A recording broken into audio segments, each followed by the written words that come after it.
श्रीरामचंद्राय नमः. आयुष्य बोलता हनुमंत संतोष रघुनाथ स्वानंद सुखे टुल्लत पाठीथा पटित कटीचे.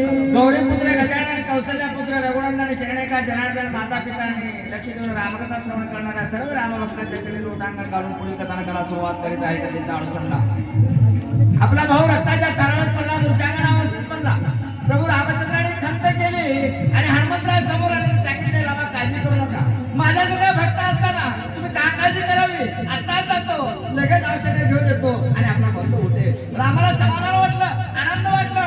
आनंदाने कौतुकाने प्रभू रामचंद्राने हनुमंताच्या पाठीवरून हात करू लागला. त्याची पाठ चपटू लागला आणि कौतुक त्या ठिकाणी हनुमंताचं. प्रभू रामचंद्र बोले रघुराजा सवे तुम्ही पाहुणा वारे वा करून यावे ताजा बंधू राजा उठवावे. प्रभू रामचंद्र हनुमंता उशीर करू नको, आता लवकर जा, लवकर घेऊन औषधे घेऊन ये, कामाला उशीर होता कामा नये. प्रभू रामचंद्र स्वस्थ असो तुझे चित्त, स्वस्थ असो तुझे जीवित, अंग प्रत्यंग समस्त कपिनाथ निज विजय. काम करत असताना आपलं चित्त अगोदर शांत असावं, स्वस्त असू द्यावं. प्रभू रामचंद्राने सांगितलं, हनुमंताचं चित्त स्वस्त असू दे, शांत असू दे, अंग प्रत्यंग तुझं सुदृढ या ठिकाणी असू दे, असा आशीर्वाद या ठिकाणी प्रभू रामचंद्र हनुमंताला स्वस्थ असो तुझं राजी कल्याण असो सर्वांचे, सर्वदा विजयी जगे तनु सर्वांगी सुदृढ. प्रभू रामचंद्र हनुमंताला आशीर्वाद देतात, तुझं कल्याण असो,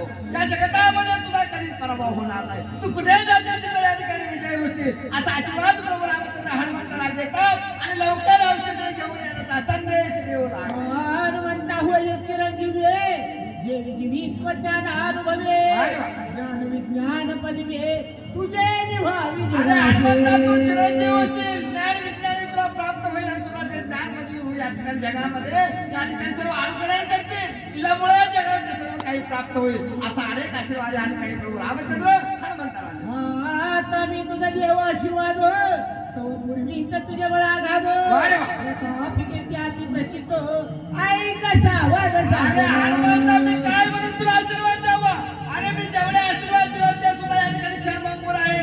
तू लहानपणी तुला अथांग असे आशीर्वाद मिळालेले आहेत, अनेक वर्षावर तुला प्राप्त झालेले आहेत, अनेक आशीर्वाद या ठिकाणी तुला मिळालेले आहेत. तू सांग सावचित्त आई असे या ठिकाणी प्रभू रामचंद्र हनुमंताला बाळपण्या कळीला भागो वज्रे हिंदे हरितला हनो हनुमंत हे नामाभिधानो काही पासो आणि तुझं झाले. जेव्हा तुझा जन्म झाला लहानपणी तुला या ठिकाणी माता अंजनीने सांगितलं, लाल दिसायला फळ असतं, भूक लागली, सूर्याकडे झेप घेतला, इंद्राने पाहिलं तुला वाचवण्यासाठी वज्र फेकलं, हनुमंतीला लागला, तेव्हा तुझं नाव हनुमंत पडलं.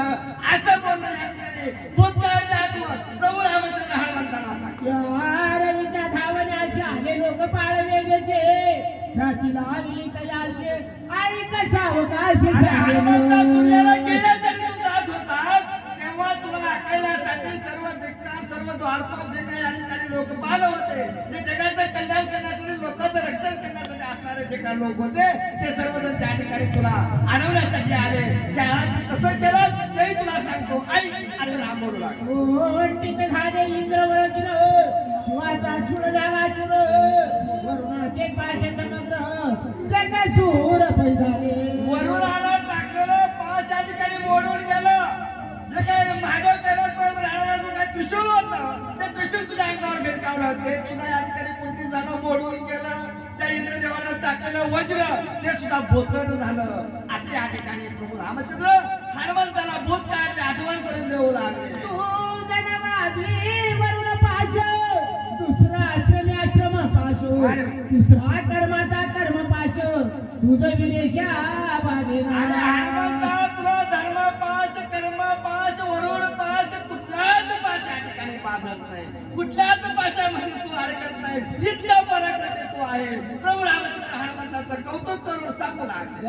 धर्म पाश, ज्ञान पाश, अहंकाराचा हम पाश, परब्रह्मीचा परब्रह्म पाश, तुझं सहसा बाधेना. धर्म पाशामध्ये तू अडकत नाही, अहंकारा पाशामध्ये अडकत नाही, परब्रह्माचा परब्रह्म पाश जो आहे त्यामध्ये सुद्धा अटका होत नाही. एवढा तो पराक्रमी आहे, एवढा तो महान आहे. प्रभू रामचंद्र हनुमंताला सांगू लागले. वरून पाश ते तुझं बाधा वया मारवते यमाची ते तू निश्चिती अरे बाबा, दंडावया तू काय म्हणून पास आहे ते पाशाला तुला काही करू शकणार नाही. मग तू काय हे माय तू जगाचा निर्णय असा असताना हे माय तू काय या ठिकाणी करेल, तू काही या ठिकाणी करू शकणार नाही. एवढा तू पराक्रमी आहे. प्रभू रामचंद्र हनुमंताला बोलू लागला. म्हणजे ताशकळ जगा पदाभिमाने लग बघा दंड घेऊन या वेगा तसं वेगा या देवाला सर्व देवलोकाने देवलोकाचा इलाज नाही हे मला गर्वाला. आता जग मला भीत, मला बघितल्यावर जग भीत. आता मी जातो म्हणून हातात दंड घेतला, छाती फुगवला आणि हनुमंताच्या समोर आला.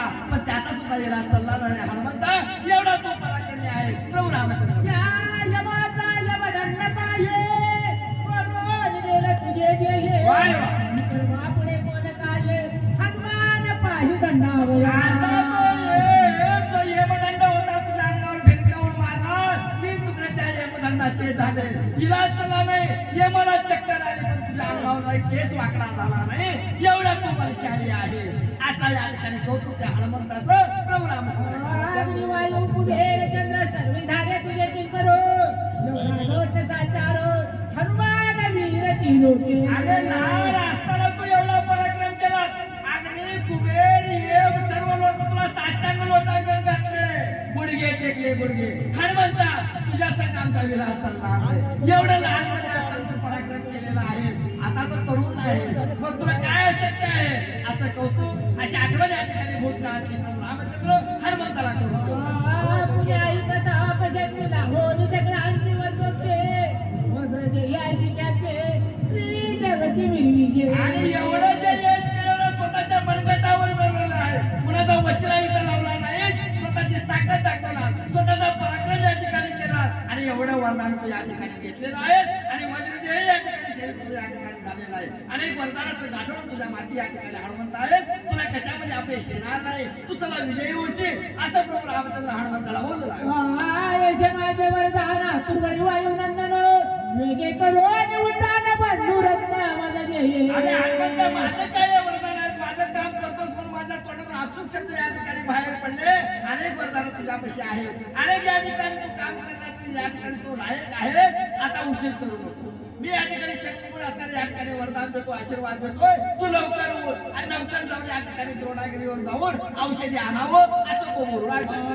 ऐसे बोलता श्री रामचंद्र सकळ वानरांचे भार ऐकून बिंजारीला कपिंद्र आते भ्यासूर भासत मग असं या ठिकाणी रामाने म्हटल्याबरोबर माणसाचं काम करण्यासाठी प्रभू रामचंद्रांनी पाठीवर थाप पाडलेली होती. अंगामध्ये हजारातीचं बळ आलं होतं. मालकाचं बळ स्वामीचं काम मी आता करणार म्हणून हाताच्या मुठी वळल्या. अंगावरचे केस ताट झाले.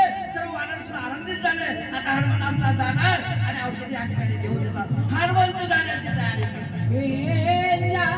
मावळी दिसे किनार गाताळी मस्त गेला नव मंडळे गोळा गोळे आले दिसती नेत्र गोळा जायचे दगदगी पिंगळ प्राटीला भूमीची लागळ लोक सकळ हनुमंत उड्डाण करण्याची तयारी करतात. जाण्याचा आदेश मिळालेला आहे. आपल्या नवमंडळाला या ठिकाणी मस्तक टेकलेला आहे. या ठिकाणी अंगावरचे केस ताट झाले. हाताच्या मुठी वळल्या. शेपटीचा या ठिकाणी मोरपीचं गोंडा या ठिकाणी केलेला आहे. हनुमंतच्या 11 विठ्ठला स्वरूप या ठिकाणी घेतलेले आहेत आणि प्रभू रामचंद्राचं या ठिकाणी काम करण्यासाठी लगबग पुच्याचा कोणा लंबोनी सुळेचा कडा रामस्मरोनी वेगळा केला गाडा भुकार ऐकून त्याचा भुकार तचके कैलासी शंकर ब्रह्मांड हाडगडीले थोर लगेच रामाचा आदेश घेतला. शब्दाचा आवाज केल्याबरोबर आवाज केवढा झाला. कैलास पर्वतावर राहणारा शिवशंकर सुद्धा राम जपातून या ठिकाणी जागा झाला, घाबरला. भानगड काय म्हटला. एवढा मोठा आवाज पूर्ण या ब्रह्मांडामध्ये या ठिकाणी मोठा आवाज झाला. सर्वत्र भयकंपता पसरली आणि हनुमंत उड्डाणाची तयारी करतो. काळे प्रळय काही साग्रटे फळे रुद्र निमती हे ग्रटे इंद्रादी कपडते संकटी प्राणकंठी घाटले कडे खचले सागरे वृक्ष भ्रमंती गगनांतरे उड्डाण करीत्या कपी केसरी सुरा सूर्यकांत. हनुमंत उड्डाण केल्यानंतर परिस्थिती काय निर्माण झाली. सर्व इंद्रदेव देवाच्या बायका सर्व भयकंपित झालेल्या आहेत. हनुमंत सुजय पर्वतावर होते तर पर्वताचे खचे जमिनीमध्ये या ठिकाणी गाडले गेलेले आहेत आणि हनुमंताच्या अंगाच्या वाऱ्याच्या अचानक काय झालं. जी झाडं होती मुळात सकट उपटली. पालापाचोळा कसा हवेमध्ये संचार करावा होटळीमध्ये तसे बरे मोठे झाडं या ठिकाणी फिरू लागलेले आहेत. असं उड्डाण या ठिकाणी रामभक्त असणारा हनुमंत सप्तसागरा खळबळा धराचा उपा हे रसातळा अकांत जीव मात्रा सकळा गोळांमुळाचे निघाचे हनुमंताच्या भीतीमुळे उड्डाणामुळे सर्व सप्तपातामुळे आता उतर सुद्धा नसलं माता त्यानंतर पाताळामध्ये एकांत या ठिकाणी झालं घाबरे घोबरे या ठिकाणी झाले ही पृथ्वी रसातळाला जाते का अशी परिस्थिती निर्माण झाली आणि रामभक्त असणारा हनुमंत आपल्या मालकाचं काम करण्यासाठी उड्डाण करतो राम नाम स्मरण सवेग केले उद्धार न लागता दक्षिण सागर संपूर्ण कमेला आपल्या मालकाचं काम करण्यासाठी उत्साह निर्माण झालेला होता जोधपूर्ण प्रभू रामचंद्राचा जय जयकार केला आणि 400 कोस लांबीचा असणारा समुद्र हनुमंतराय पार करू लागलेले गगनांतरी सत्य लोकपर्यंतवरी जेली उड्डाणाची दोरी विक्रमबारी दिशा दिशा मुक्तिविल्या संपूर्ण प्राणांतिक सगळे राक्षस गण ते ऐकून या रावण अति चिंता हनुमंतरायला इतका जोश आता हनुमंतराय सत्य लोकांपर्यंत उड्डाण या ठिकाणी गेले उड्डाणावर उड्डाण हनुमंतराय घेत होते आवाज बोलला त्रिपुरामध्ये कांटाळी बसली आवाज एकट्यानं सर्व लोकांना आला का राजा रावणाला लंकेमध्ये आवाज गेला एवढा आवाज उड्डाण करतोय हनुमंतराय राजा रावण घाबरला मनस्थिती काय या ठिकाणी राजा रावणाची झाले म्हणे गेल्याचं पिंजरा आणि औषधी समुद्र पृथ्वीराज मित्र श्रीरामचंद्र नाथ ते तव एकमेका परेक विरल न्याय कर्कश अवघे मृगायुतास बघा मास प्राणांत या ठिकाणी म्हणतो हनुमंताची ताकद किती आहे राजा रावणाला माहिती होतं हनुमंतरायच्या हातामध्ये काम घेतले की करणारच आता जर हनुमंतराय गेले निश्चित या ठिकाणी संजीवनी औषधी आणते लक्ष्मण उठे मग युद्ध कोण करणार मी तर फसवून या ठिकाणी लक्ष्मणाला चांगल्या अवस्थेमध्ये पाडलेलो आहे जर या ठिकाणी लक्ष्मण जर उठला रामासंग लक्ष्मणासंग युद्ध करण्यासाठी माझ्याकडे सामर्थ्य नाही माझ्याकडे सैनिक नाही कुणीच या ठिकाणी नाही आम्ही नामशेष या ठिकाणी हो राजा रावणाला काळजी वाटते आता काय करू विचार प्रधान मारले समग्र इंद्रजित आज्ञा आजी हा पुत्र कुंडे कुमार मारले रायच्या चिंतिता रावण करू विसरला भोजन विसरला उदक पाना अति चिंता मना राजा रावण विचार करू लागला आता काय करू माझे पोरं मारलं प्रधान लोक मारलं नातवाला मारलं सर्वांचा निपात या ठिकाणी हनुमंताने केलेला आहे आता मला वाचवलं कोण मला या ठिकाणी कोण मला या ठिकाणी आधार देईल कुणाच्या आश्रयाला मी आता जाऊ राजा रावणाने अन्न सोडलं पाणी प्यावं तोंडासमोर ग्लास घेतलं पाण्याचा घोट जात नव्हता इतकी भीती या ठिकाणी हनुमंताची राजा रावणाला वाटली करीत वासे उठवायचे तो देखील काय बेची मग चरणाची लागला चारी मुगे सरती लाळ दाडा विकट विकळ राळ दगडगी नेत्र गोळा जैसे हिंगळ कशाचे राजा रावण रात्रभर विचार करू लागलं जमत नव्हतं पलंगाच्या कडे गडगड गिरक्या मारू लागला झोपी येत नव्हती सहज या ठिकाणी त्याचं लक्ष गेलं काल निकट मामा आला दिपांच्या चार तोंडाची असणारी यावं त्याला वाटलं आता माझा मामा माझ्या कामाला येईल माझ्या मामाला पाठवावं कारण कपड काढ करण्यामध्ये याच्यासारखा हात गुंतो सोंग येत होतं सगळे त्याला याच्या अंगामध्ये होते निश्चित याच्यात माझं काम होईल राजा रावणाच्या मनामध्ये फार चुकली आता राजा रावण काय करतोय वामुकी समसमी जाती दीर्घ स्वर हे चारी हात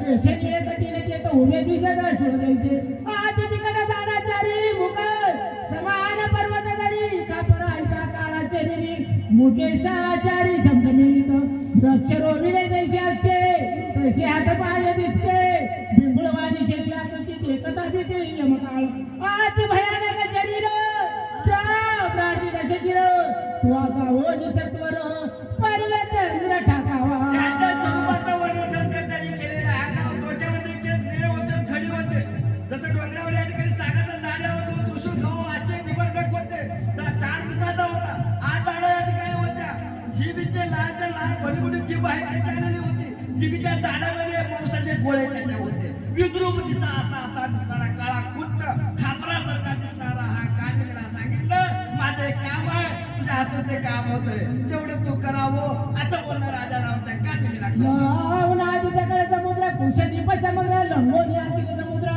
पर्वतेंद्र ठाकावा तुझा ना बघे बनो आलो तुझं शरण येथे गेला अभिनंदन त्याची विघ्न करावे काळ देवी ऐक विनंती लक्ष्मणा वेदनेची शक्ती या लाडी वायू नंदन करोन या सगळे गौटान दिव्य औषधी आणून स्वयं लक्ष्मण उठविन. काय निघाला राजा रावण म्हणतोय मोठं काम तुला करायचं आहे. एवढं काम केलं तर तुझ्यासाठी मी काही करायला तयार आहे. द्रोणागिरीकडे हनुमंत धावतोय, तू लवकर जा. जर हनुमंतराय द्रोणागिरीची औषधी दिले, दिवस निघायच्या अगोदर औषधी सुजनाच्या हातात दिली तर मोठा अवघड आहे. तू बी वाचत नाही, मी वाचत नाही. एक एवढं काम कर, हनुमंताचा वेळ घे, हनुमंताला फसव. तुला जसं वाटत तसं तू कर. त्याच्या अगोदर लवकर तिथं जावं द्रोणागिरीच्या पायथ्याशी आणि हनुमंताला खेळवत ठेवावं. दिवस निघायची वाट, सूर्य निघावा तोपर्यंत हनुमंतराय तिथं असावा. असलं काय या ठिकाणी हा राजा रावण काय निघाला. या न येता गबसते आणून औषधाच्या मध्ये वाचवावं यांनी किती प्रतिज्ञा मारुती करून गेला. तत्काळ औषध आणून आता चिवटेला लक्ष्मण मग त्या शिकून गेलं पण राम लक्ष्मण आत्मबळी हाती हवायू नंदन कळी काळा